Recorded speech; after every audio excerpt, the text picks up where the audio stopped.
बिस्मिल्लाहिर्रहमानिर्रहीम। अस्सलाम वालेकुम नाज़रीन, मैं हूं कंबर ज़ैदी। प्रोग्राम देख रहे हैं आप डिबेट एट 8। नाज़रीन, पीटीआई के अपने लोग अपनी पार्टी पर तनकीद करते नज़र आ रहे हैं और पीटीआई के लोग कह रहे हैं कि पीटीआई को मुतहर्रिक करने के लिए जो मोमेंटम दरकार है वो मोमेंटम क़यादत की जानिब से नहीं दिया जा रहा और क़यादत जो है वो हाथ पर हाथ धरे बैठी हुई है। ये पीटीआई के कारकुनान ना सिर्फ कह रहे हैं बल्कि पीटीआई की वो क़यादत जो कि इस टाइम नौजवान क़यादत है उसकी जानिब से ये गिले शिकवे सामने आ रहे हैं। दूसरी जानिब बुशरा बीबी के हवाले से खबरें आ रही हैं कि बुशरा बीबी जेल में मुश्किलात का शिकार हैं। बुशरा बीबी को जेल में करंट भी लगा, इसमें कितनी सदाकत है ये जानेंगे। उनकी बहन मरियम रियाज वट्टू साहिबा हमारे साथ मौजूद होंगी, उनसे पूछेंगे कि उनके हवाले से जो खबरें आ रही हैं कि उनको जेल में खुद कपड़े धोने पड़ रहे हैं, करंट लगा, कीड़ा काट गया क्योंकि मुलाकात नहीं हो पा रही बहुत सारे रहनुमाओं की, तो इसके हवाले से लोग तज़ब्ज़ुब का शिकार हैं। इबहाम है कि कौन सी बात सच्ची है, कौन सी फेक न्यूज़ है, ये भी जानेंगे। और साथ बात करेंगे कि भारत एक दफ़ा फिर से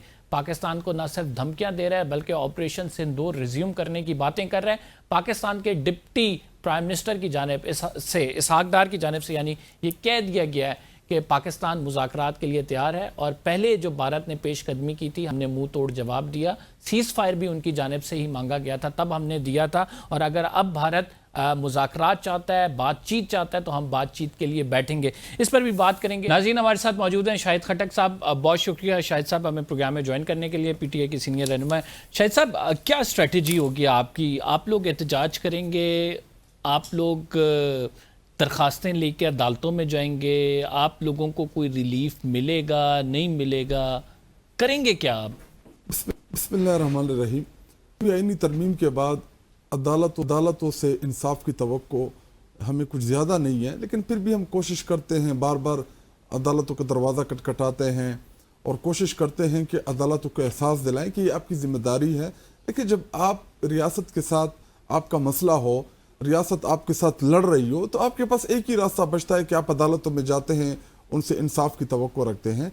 लेकिन 26वीं आईनी तरमीम के बाद जिन जजेस को यहाँ पे लाया गया है, स्पेशली अगर मैं इस्लामाबाद हाई कोर्ट के आपको एग्जांपल दूं, जहाँ पे जो चीफ जस्टिस है वो लाहौर हाई कोर्ट में 16वें नंबर का जज था। उसको इधर ला के जितने भी सीनियर जजेस थे उनके सर के ऊपर बैठा के उसको चीफ जस्टिस बना दिया है। अब इमरान खान साहब का जो अलकादर ट्रस्ट का जो केस है उसकी सुनवाई होनी है, उसने फैसला देना है कि गलत है, ठीक है, लेकिन कम से कम केस तो सुने।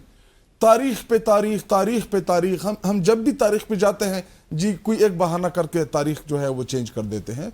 तो जब ऐसी चीजें अदलिया करेगी तो फिर अदलिया का वकार तो मजरूह होगा, अदलिया से लोगों का इत्तेमाद उठेगा। तो जब अदलिया के पास इख्तियार ना हो, अदलिया हमें कानूनी जो हमारा हक बनता है वो इंसाफ ना दे सके, तो फिर एक ही रास्ता बचता है और वो है एहतजाज का। तो फिर जब हम एहतजाज की तरफ जाते हैं फिर भी इनको तकलीफ होती है। एहतजाज आप कर नहीं पाते ना? सही, क्यों नहीं कर पाते? कौन सा एहतजाज आपने 26 नवंबर के बाद कहाँ पे एहतजाज? देखिए 26 नवंबर का जो एहतजाज हमने किया, क्या इसकी मिसाल पाकिस्तान की तारीख में मिलती है? क्या हो गया ना? क्या कभी आपने नहीं हो क्या इमरान खान साहब बाहर आए? देखिए अभी आप सवाल तो ये करें कि उस एहतजाज में जो हमारे 13 कारकुनान शहीद हुए, क्या आपने कभी ऐसा? देखिए एहतजाज का मकसद क्या था? एहतजाज का मकसद था आपकी तहरीक कामयाब हो। एहतजाज का मकसद था इमरान खान साहब बाहर आए, आपके कारकुनान जो है वो बाहर निकले। एक आप सुने उसके बाद आप एक आज़ाद फिजा में आपके लिए स्पेस बने, एक प्रेशर बने, कुछ भी नहीं हुआ। तो क्यों नहीं हुआ? वहां पे हमारे जो कारकुनान शहीद हुए 13, क्या वो कुछ भी नहीं था? देखिए आप अपने मकासद अचीव नहीं कर सके। मुझे कंप्लीट करने दे। पाकिस्तान की तारीख में क्या कभी ऐसा आपने होते देखा कि स्नाइपर के जरिए लोगों को गोलियां मारी गई? क्या आपने कभी देखा? क्या पुरअमन प्रोटेस्टर के ऊपर देखिए शेल करना और पानी मारना वाटर गैलन के जरिए, ये रूटीन के प्रैक्टिसेस हैं। रबड़ की गोलियां तक भी चली है, लेकिन स्नाइपर के जरिए कभी किसी ने किसी के ऊपर गोलियां नहीं चलाई। उसके बाद 5 अगस्त को देखें पूरे पाकिस्तानी कौम मुख्तलिफ शहरों में आपको हमारा प्रोटेस्ट होते नजर आया। लेकिन आप इस बात के ऊपर क्यों नहीं आते कि जब हम कॉल देते हैं हमारे कारकुनान की घरों के ऊपर रेड करते हैं? आपने कहा कि 14 अगस्त को करेंगे, 14 अगस्त को आपकी पार्टी ने कहा कि हम एहतजाज नहीं कर रहे, हम जश्न मनाएंगे। 14 अगस्त के बाद अभी तक पार्टी के अंदर कोई राय नहीं है एहतजाज के हवाले से, कोई लीडरशिप आगे मुतहर्रिक नहीं है। कब करेंगे एहतजाज? अभी आप इतनी चीजों को मिक्सअप कर रहे हैं। 5 अगस्त को आपने लोगों को देखा, रोडों के ऊपर थे, कितनी प्रोटेस्ट बड़ी हुआ। तादाद में थे? देखिए अभी अगर आप खैबर पख्तूनख्वा की बात करेंगे तो वहां पे तादाद ज्यादा होगी, क्योंकि वहां पे हमें वो मसाइल नहीं है जो मसाइल हमारे पंजाब, सिंध, बलूचिस्तान के लोग फेस कर रहे हैं।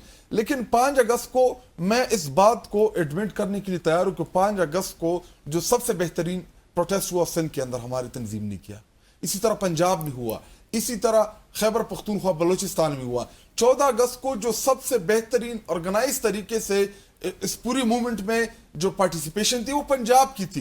देखिए जब लोगों को स्पेस मिलेगा, जब लोगों को थोड़ा सा माहौल बेहतर मिलेगा, आपको लग पता जाएगा। देखिए अभी करते क्या हैं ये, अभी हम प्रोटेस्ट की कॉल देते हैं, हमारे जितने भी ओहदेदार हैं पंजाब में, हमारे एक्टिव कारकुनान हैं, जो भी है, इनके पास डेटा है, स्पेशल ब्रांच ने इनको डेटा दिया हुआ है, 2 दिन पहले से तैयारी करते हैं, उनके घरों के ऊपर चापे मारते हैं, उनके फैमिलीज को तंग करते हैं, उनको उठाते हैं, कभी 3 MPO में, कभी FIRs में, कभी हमारी मकामी क़यादत को ये टार्चर करते हैं। देखिए हम इन तमाम मुश्किलात के बावजूद ये चीजें कर रहे हैं। ये खैबर पख्तूनख्वा में होता है? नहीं, खैबर पख्तूनख्वा में तो ऐसा कुछ नहीं होता।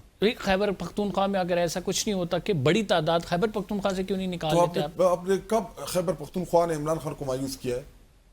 मुतअद्दिद दफा पे। फॉर एग्जाम्पल आप अभी भी राइट नाउ, अगर अभी भी राइट फॉर एग्जाम्पल अभी मैं अभी बता रहा हूँ ना जब कॉल आएगी तो लोग निकलेंगे ना, ऐसा तो नहीं है ना कि मैं आप मेरे साथ बैठ जाए। आप 5 अगस्त के एहतजाज की बात कर लें, अली अमीन गंडापुर साहब जिस एहतजाज को लीड कर रहे थे उसमें आधी जगह खाली थी। आप क्या पेशावर गए? मैं पेशावर गया हूँ। आपने देखा वो प्रोटेस्ट? मैंने बिल्कुल लाइव फुटेजेस में देखा है पेशावर। आपने कवर किया है? जी मैंने बिल्कुल वो देखा है। पेशावर में जाके किसी से पूछ ले कि इतनी बड़ी तादाद में पेशावर में जितने लोग निकले थे इससे पहले नहीं निकले। अली अमीन साहब ने तकरीर नहीं की, कारकुनान को छोड़कर चले गए। तो क्या करते? रोड के ऊपर लेट जाते उधर। तो फिर क्या करते? तो एक दिन का प्रोटेस्ट तकरीर करते हैं सर। तो क्यों उसने तकरीर ना कहा तकरीर की? लोग कह रहे हैं छोड़ के चले गए। अभी आप गूगल करें, आप उधर गूगल करें। अच्छा मुझे ये बताएं कि राइट नाउ किस तरह से निकलना है इन तमाम मामलात से? देखिए मुश्किल हालात है, हमारी पार्टी जो है। अब बात आप कर रहे हैं, आप अपनी पार्टी के खुद नाक़िद हैं, आप अपनी पार्टी की खुद क़यादत पे कहते हैं कि कब वो जागेगी, कब प्रोटेस्ट करेगी। वो हमारा इंटरनल मामला है, सवाल जवाब हम जरूर करते हैं अपने पार्टी में। हमारी जमहूरी पार्टी है। देखिए हम एक मुश्किल क्राइसिस में हैं, ये नहीं कि इस वक्त लीड करना कोई आसान है। किसी को भी आप बिठा दें तो वो उसने इन मुश्किल हालात का मुकाबला करना है। लेकिन जो मेरा गिला रहता है वो यही होता है कि चीजों को ऑर्गेनाइज करें। देखिए अभी आपको पहले सवाल ये होना चाहिए था कि लाहौर में अलीमा खान एक बेटे को रात को उठाया गया। जी वही मैं उसी तरफ आ रहा हूं। दूसरा दिन को दिहाड़े उसको उठाया गया। क्या वो दहशतगर्द था? क्या वो इतना मतलूब था कि आपको घर पलांग के शीशे तोड़ के उसको पकड़ना था? वो तो बाहर फिर रहा था। अगर आपको पकड़ना था आप उनको अरेस्ट वारंट दिखा देते कि जी आपका अरेस्ट वारंट है, आप हमें मतलूब है। लेकिन इस बोंडे तरीके से पकड़ने में बेसिकली पैगाम देते हैं। पैगाम क्या है कि हम लोगों को डराएं, लोगों को खौफ में मुब्तला करें। लेकिन ये कौम अभी नहीं डरने वाली, ये कौम अभी नहीं डरने वाली। मैं आपके साथ राइट नाउ जब मैं बैठा हूं इस वक्त मेरे ऊपर भी 25 से 30 से ज्यादा FIR मेरे ऊपर इन्होंने डाली हुई है। क्या मैं डर गया हूं? क्या मैं तहरीक इंसाफ से पीछे हट गया हूं? क्या कोई मूवमेंट इमरान खान साहब कॉल देगा मैं नहीं होऊंगा, उसी तरह होऊंगा? कब तक मतलब आप हमें डराएंगे? देखिए जब तक इमरान खान साहब के साथ सेटलमेंट नहीं होती, जब तक इमरान खान साहब के वो साथ तो करना ही नहीं चाहते सेटलमेंट इमरान खान साहब। देखिए क्यों नहीं करना चाहते? किसने कहा कि नहीं करना चाहते? इमरान खान साहब सेटलमेंट करना चाहते हैं। इमरान खान साहब ने ऑफर दी कि मैं पाकिस्तान के लिए बातचीत करना चाहता हूं। बातचीत डील कोई नहीं ले रहे ना, वो कह रहे हैं आपको रिलीफ दे रहे हैं। बातचीत में और डील में बड़ा फर्क है। बातचीत में और आप एक दूसरे के साथ आर्गुमेंट करते हैं। आपके पास अपने आर्गुमेंट से, मेरे पास अपने। डील आपने लेनी नहीं है, बातचीत आपसे क्यों करे कोई? आपके पास क्या है के लिए? पाकिस्तान क्या इस मुल्क में पॉलिटिकल स्टेबिलिटी है? नहीं है पॉलिटिकल स्टेबिलिटी। जब पॉलिटिकल स्टेबिलिटी, वो कहते हैं हम पॉलिटिकल स्टेबिलिटी के बगैर इकोनॉमिक फिगर्स को सही तरह चला रहे हैं। फॉर एग्जांपल वो कह रहे हैं कि इंटरेस्ट रेट हमने सिंगल डिजिट पे कर दिया। आप ऐसा करें, हमारे दौरे हुकूमत पे जिस दिन रजीम चेंज हम गए, डॉलर कितने का था? वैसे वो आपकी बात सही है कि अधूरी बात बता रहे हैं। देखे मईशत कब बेहतर होती है? मईशत तब बेहतर होती है जब आपके पास, उसके बाद हालात देखे कमर। जी जी जी हमारे दौरे हुकूमत में 161-62 रुपए का डॉलर था जब हम छोड़ के 165 का था। चलने 165 का था, चलो 165 का। आज कितने का है? 285-82 का है। کتنا فرق آیا؟ 100 روپے کا. 100 روپے کے فرق آنے سے پاکستان کے اوپر قرضہ کتنا چڑھا؟ اگر اس دن ہمارے اوپر آپ کے آنے سے پہلے 128 کا تھا، وہ بھی تو بات کریں نا. کیا 122 کا تھا، 128 کا تھا، 128 پہ لے کے ادھر تک پہنچانے والے اس سے پہلے 92 کا تھا. یہ بھی بات کریں نا. پہنچانے والے کون تھے ادھر یہ تک؟ ایک کنسسٹنسی کے ادھر ساتھ تک ادھر تک پہنچانے والے آپ کون تھے؟ نون لیگ پہ کہتے ہیں، نون لیگ کہتے ہیں، پی ٹی آئی نہیں دیکھیں کیا. ہم جب حکومت میں، ہمارے دور حکومت، جس دن ہم نے اوتھ لیا حکومت میں، ملک کے اوپر کتنا قرضہ تھا؟ 30 ارب ڈالر، 40 ارب ڈالر تھا. ہاں یہ کس نے لیا تھا؟ ہم نے لیا تھا. تو بڑھ گیا نا. آپ کے دور میں بھی بڑھا، ان کے دور میں بھی بڑھا. اچھا ابھی ایک گھر کو آپ مقروض کر کے چلے جائیں، اس گھر کی کوئی انکم نہ ہو، اس گھر میں کوئی مزدوری کرنے والا نہ ہو، آپ کو اس گھر کو کوئی فائنانس کرنے والا نہ ہو، تو پھر آپ گھر کیسے چلائیں گے؟ نہیں، آپ کے دور کی بھی بات کرتے ہیں نا. دیکھیں ہمارے کریں نا، میں کرتا ہوں آپ کے دور آپ کے دور کی بھی بات ہوتی ہے، مسلم لیگ نون کے بھی دور کی بات ہوتی ہے. بات یہ ہے کہ وہ یہ کہہ رہے ہیں کہ ہم آپ سے بات کیوں کریں، کیا ریزنز ہیں. آپ کہتے ہیں استحکام کے لیے بات کریں، معاشی استحکام جوڑا ہے سیاسی استحکام سے. لیکن معاشی استحکام میں وہ کہتے ہیں کہ ہم ملک چلا رہے ہیں، یہ ایک پارٹی ہے. ملک تو ویسے بھی چل جائے گا. ملک دیکھیں پاکستان کو، پاکستان کے ساتھ دعائیں ہیں، یہ اس لیے چل رہا ہے. ملک آپ کو بھی اس ملک کے اوپر بٹھا دوں، یہ ملک چلتا رہے گا. لیکن ہم نے یہ پاکستان اس لیے حاصل کیا تھا کہ ایسا چلے گا. دیکھیں آپ مسلم لیگ نون کی بات کر رہے ہیں، اس وقت جو کسان کے ساتھ ہوا، جو اس وقت عام مڈل کلاس طبقہ جو ہے وہ جس لیول پہ پس رہا ہے، آپ کو شاید اندازہ نہیں ان چیزوں کا. نہیں، مجھے بخوبی جب آپ کو اندازہ ہے تو آپ ایسا کریں. ہمارے دور حکومت میں جب چینی 2 روپے مہنگی ہوئی تو آپ میڈیا والوں نے مائک اٹھا کے بازاروں میں آپ پھرے. اب کیوں نہیں نکلتے بازاروں میں؟ میں نے پورا شو کیا. کسی نے بھی نہیں کیا. آپ نے شاید کیا ہو. نہیں، میں نے کیا. دیکھیں ہمارے خلاف چینی 5 جب یہ 132 سے 192 پہ آئی تب چینی جب 5 روپے مہنگی ہوئی نا، ہمارے خلاف آپ لوگوں نے ایک پوری تو کمپلین. کون انوالو تھا اس میں؟ آپ کے اپنے منسٹر انوالو تھے، جہانگیر ترین صاحب.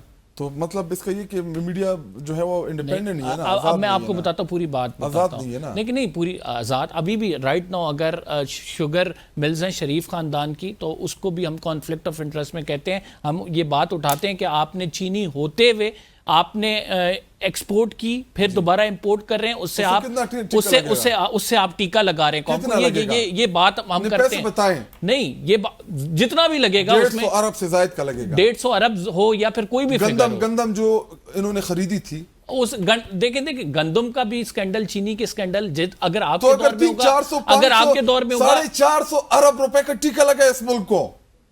نہیں، آپ کے دور میں میں یہی بات کہہ رہا ہوں نا. اگر آپ کے دور میں ہوگا تب بھی بات کریں گے. ہمارے دور میں ہم نے چینی مافیا کے خلاف کارروائی کی، ہم نے ان کے اوپر ہاتھ ڈالا، عدالتوں نے سٹے دیا. اور آپ کو پتہ ہے ہماری حکومت، ہمارے پاس ٹائم بالکل کم ہے. آپ کیا سمجھتے ہیں کہ رائٹ ناؤ اب کیا ہوگا؟ پارٹی کس طرف جائے گی؟ دیکھیں ہم آپس میں بیٹھ کے صلاح مشورہ کر کے، ایک دوسرے کے اوپر تنقید کر کے، ایک دوسرے سے گفتگو کر کے اس کے آگے لائے عمل بنے گا. ہاں اگر کوئی کمزوری دکھا رہا ہے، دیکھیں میرے کہنے سے یا آپ سمجھتے ہیں پی ٹی آئی میں لوگ کمزوری دکھا رہے ہیں؟ دیکھیں جو کمزوری کسی نہ کسی سٹیج پہ تو ہے نا. اتنی بڑی جماعت جو پاکستان کی سب سے مقبول ترین جماعت ہے، جس کے ساتھ پاکستانی قوم کھڑی ہے. دیکھیں نواز شریف جب جدہ گیا، جب نواز شریف کے خلاف مارشل لا لگا، اس دور میں کوئی نہیں نکلا. پچھلے 2.5-3 سالوں سے عمران خان کے لیے جتنے لوگ نکل رہے ہیں، اور اتنی بدترین فسطائیت مارشل لا میں بھی نہیں ہوئی جتنے اب ہو رہی ہے. لیکن ان تمام مشکلات کے باوجود قوم عمران خان کے ساتھ کھڑی ہے. ہمیں چیزیں ری آرگنائز کرنی ہوگی، ہمیں اپنے صفوں کو درست کرنا ہوگا. قوم عمران خان کے ساتھ ہے، تحریک انصاف کے ساتھ ہے. جو بھی میجر کال آتی ہے تو آپ کو بھی بتائیں گے، آپ بھی دیکھیں گے، آپ بھی کور کرنے آئیں گے، اور ہم بھی اس میں موجود ہوں گے. بہت شکریہ شاہد خٹک صاحب. ناظرین ہمارے ساتھ موجود تھے. ظاہر کر رہے تھے پروگرام میں ایک چھوٹا سا بریک شامل کریں گے. We will be right back after this short break. آپ کہیں مت جائیے گا.